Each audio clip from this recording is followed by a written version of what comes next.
Hello, and welcome back to the channel. Today we're going to be going through how I created my Back to New Orleans DreamSnap submission. And this is coming to you guys a little bit late because I have been sick since about Saturday and am barely feeling better. I am happy that I was able to actually get something submitted this week because I didn't want to miss out on my first week of DreamSnaps ever. So I'm very happy with the way that this came out, and I can't wait to show you how it all came together.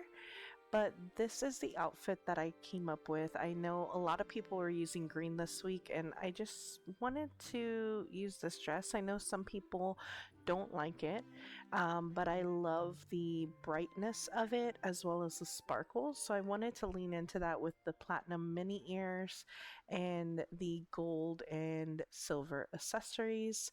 And I absolutely love how this outfit came out, and I think that it helped me stand out in my photo in a sea of green. I think that will happen this week with DreamSnaps.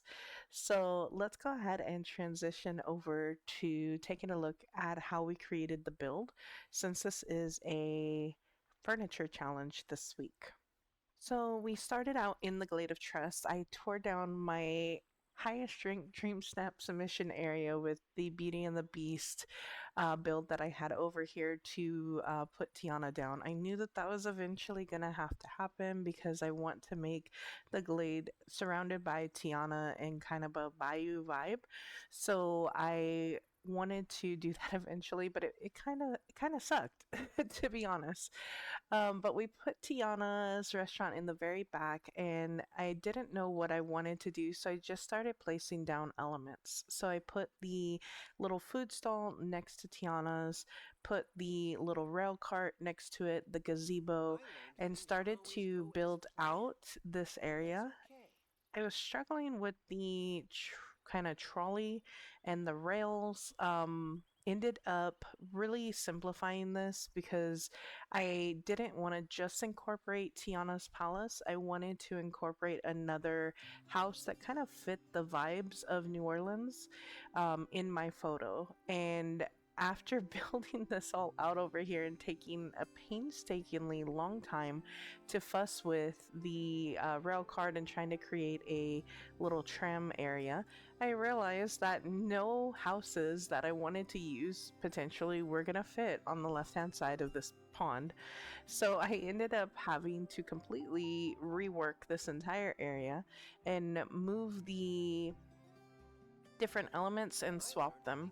So I'm still working with putting on the water tower here, the balloon arch that we got from Tiana's quest as well. We put little frogs around the pond, of course, and I'm just fussing with placement over and over again. And then when I finally realized that, oh, it's time to put down the houses, I quickly realized I have to redo it all. So that's fun. I was going to incorporate some wrought iron, but I was kind of low on it and I didn't want to craft any, so we went ahead and moved this all around.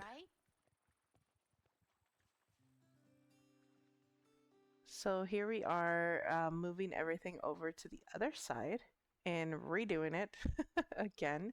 This isn't the first or last time. Well, this is the first.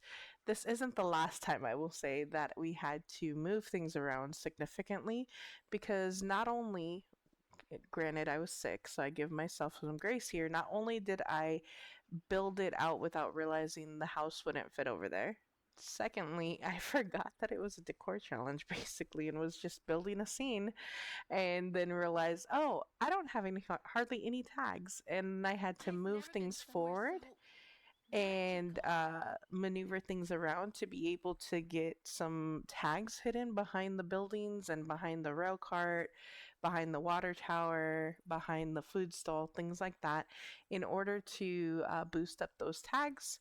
Here I'm trying to overcomplicate things again and make a advanced rail system, which is totally unnecessary.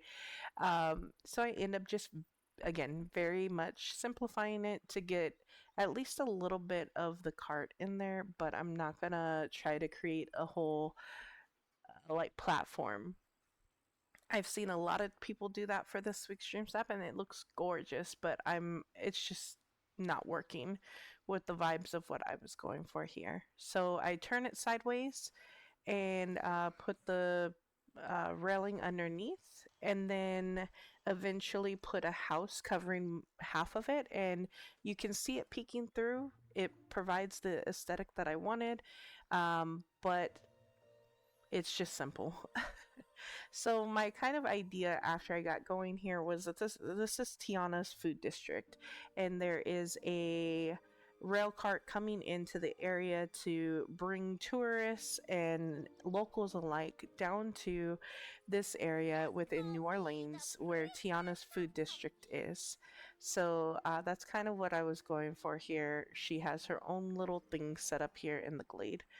I start out thinking maybe Remy's house, and then I eventually do go for the pastry house.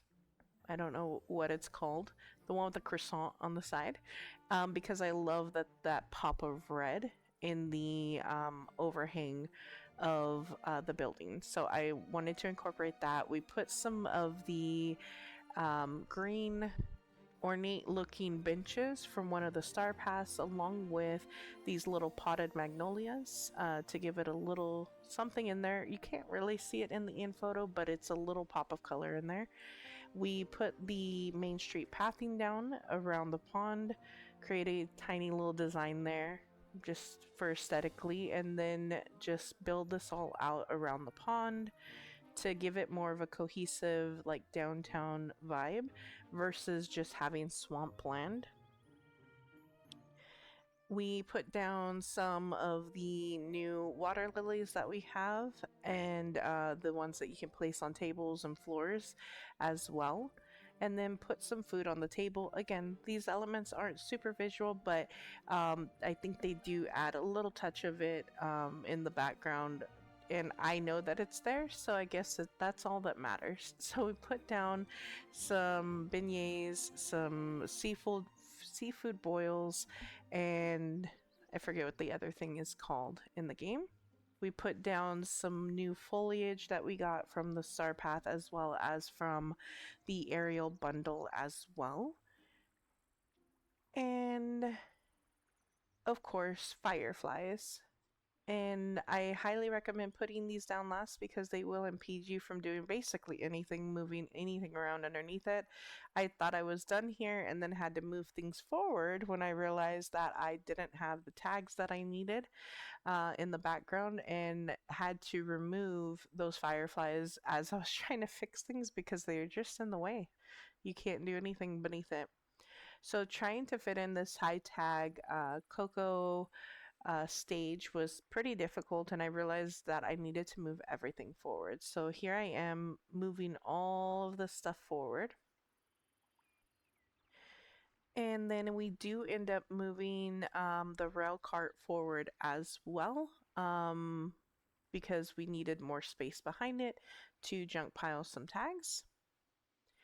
We simplified the lily design that we had in front of the door because, again, less space, but I feel like it came out better. It didn't need all those lilies back there, so I like the way that this design turned out in front of Tiana's. Let's see here.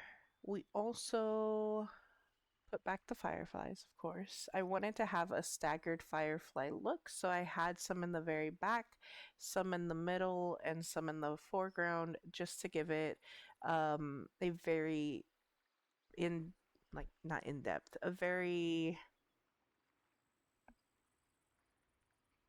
perceived depth to the photo, I guess you would say.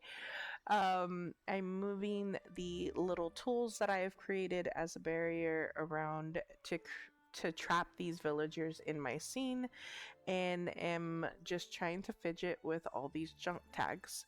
So I have Tiana, I have Scrooge, I have Donald in his new outfit from the Star Path, I have Minnie and Mickey in their platinum outfits, along with Wally in his dapper outfit and Oswald in the scene. I do end up taking out Belle because I felt like she just clashed with it, and I just let them kind of free roam and ended up getting a very dynamic, natural shot, and I'm very happy with the way that it turned out. So, that's basically all I'm doing here is I'm trying to junk pile the tags in. Again, the fireflies are in the way, so I had to move them and readjust this area.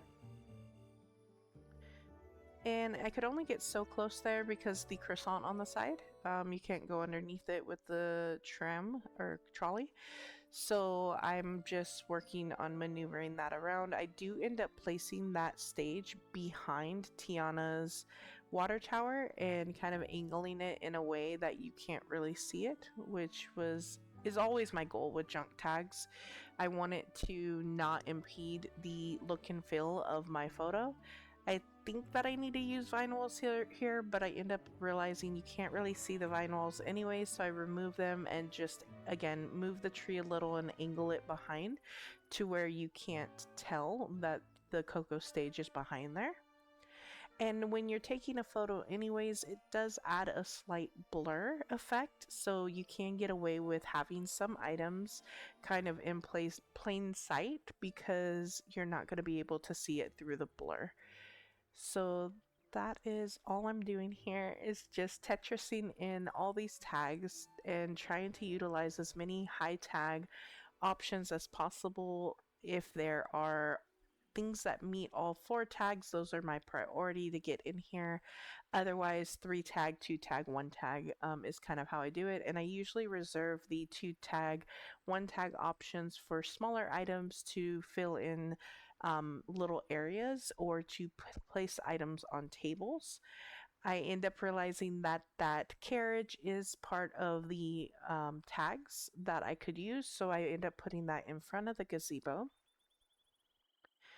And am just, again, Tetrising and filling in the little holes around here with all the different little items that I can. And then I think the only other real thing that I do is I do end up changing this to a night shot. I was considering doing it during the day, but I just didn't like the way that it looked, and I am absolutely so happy that I changed it to a night shot because it ended up being such perfect lighting for this. It felt like, first of all, that the fireflies had an opportunity to really shine at night. Secondly, it really made it feel like a night out at the food district and a night out on the town. And especially with everybody kind of dressed up, it really lended itself to that aesthetic. And then also, because of where I had this placed, I have heard that if you are looking toward the peaceful meadows at night, that the moon is really placed well to where it gives a really beautiful glow, I guess, to the photo. Additionally, I have my Peaceful Meadows theme park obviously over here, and it's very, very bright. So it ended up being a beautiful night shot, but the characters were perfectly lit. It looked so gorgeous. And I made sure to remove any trees that may have impeded that lighting just to ensure that I was as bright as possible. And I love the shine that you get to see from my mini ears and my dress. It looks absolutely gorgeous. And the kind of last touch that I end up incorporating after I look at it for a little bit is that it felt a little bare still in the foreground. And my favorite thing to do to kind of fill in that sparseness is to utilize some foliage. So I ended up grabbing some floral planters, and placing those down in the front just to give a little bit of color there at the front. And I switched these ones out for the, it looks like white and yellow daisy ones. So I incorporate that because I didn't really feel like, other than my outfit, there was any type of purpley pink color in here. So the white and yellows looked really great with the already kind of yellowy aesthetic that we had going on with all of the lily pads and the lights from the windows, along with the greenery. So this is basically the end shot. It was very dynamic. I did not expect it to happen, but we had the croc run up Scrooge turned and looked at Mickey and started waving his cane at him as Mickey was walking by. And I was able to get this shot with 99 out of 5 elegant, 103 out of 5 lavish, 13 Princess and the Frog, and 103 calm tags. So let's go ahead and take a look at the photo a little bit closer. So here it is, and I absolutely think that it's eye-catching and beautiful in a smaller frame. I always like to check that first because most people aren't going to enlarge it to see your photo. So if your photo isn't like eye-catching right away, they may not vote for you. And then I like to look at it a little bit closer. And as I'm going through preparing to take my photo, I try to ensure that there's nothing kind of out of place. Unfortunately, because it blends in so well, I totally missed that this bookcase and this Mulan table were peeking through the side here. And I was like, you know what? This photo is too perfect, dynamic. It looks amazing. I can't redo this. So I left it alone for a few hours and then it kept bugging me. And I tried to go back and recreate this, but the characters were just stuck on the, would not come away from this carriage. And it rained at least twice when I was trying to do it. So I ended up, if I didn't recognize it when I scrutinized my DreamSnaps, then other people probably won't realize it's there. And, I have come to terms that I created a custom pillar for my food district in New Orleans, and this is just a custom pillar on the side of the building. No problem. But other than that, when I look at this, it just makes me so happy. I love the colors. It's so bright. It's beautiful. I love this huge pop of like pinky magenta on my dress in the foreground. And I love that you can even see Tiana's little crown on top of the water tower. I'm glad that I pulled it forward so the tree wasn't blocking it. But I absolutely love the way that this turned out, and getting them in such a dynamic shot was not planned at all. Minnie was just fishing in the pond. The croc came running from the background to the foreground, and then Mickey was just walking by, and Scrooge started waving his cane at him. And there, I couldn't have planned it or like decided to take this any better than the way that this turned out, and I'm very pleased with it. So I hope that you guys enjoyed this process video, and again, sorry for the late post, but I will be posting a little bit later today my results from the Make It Camp, I believe, submission that we are getting results for today. But that'll do it, and I will see you a little bit later today. Bye!